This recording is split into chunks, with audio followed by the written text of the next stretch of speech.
as far as Cooper goes, I could never read him. In fact, I even tried to read while we were shooting this and before. I wanted to read, but I only went through and read the parts about Magua simply because of the way it's written. You know, it's a very hard read.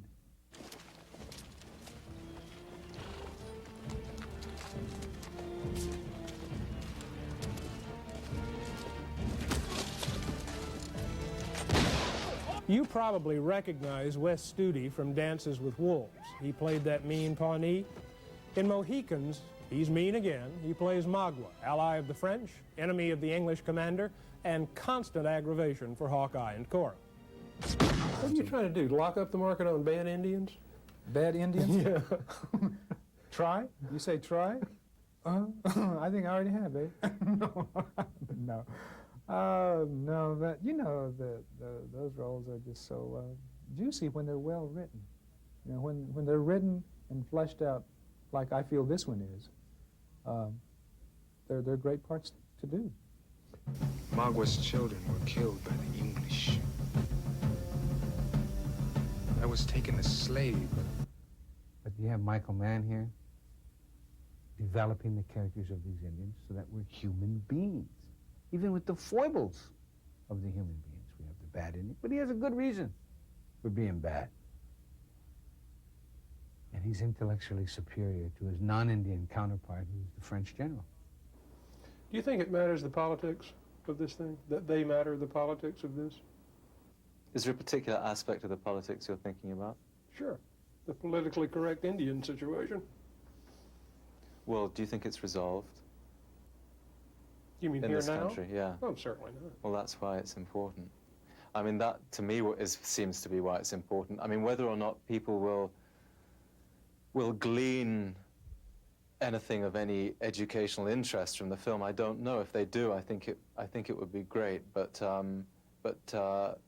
I think people should understand that a world has been lost, and that's something of great sadness, and that's no reason to just kind of to mourn the loss of it and not do something about what's happening now, because the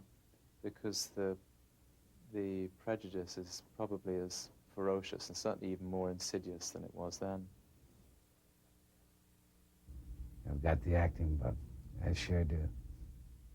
But more importantly, I want to become a successful producer, because I think that's where it's at. And it's time for Indian people now to move into the industry.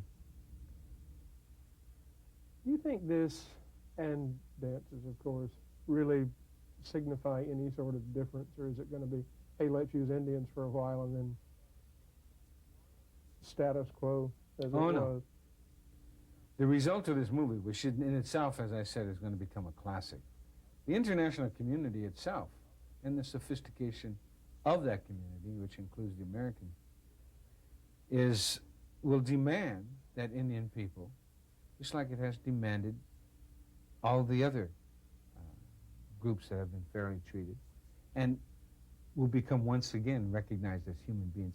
I honestly believe that this is a revolutionary picture, and that it will father or mother the birth of even more. Indian movies, I don't think there's an actual genre you could call Indian movies, you know, but we are very much a part of American history. And as time goes on, I think that America and its filmmakers will learn that we are very much a part of the society of America as we know it. And I think with more imaginative writers that go along, I think that we will begin to show up more and more in films.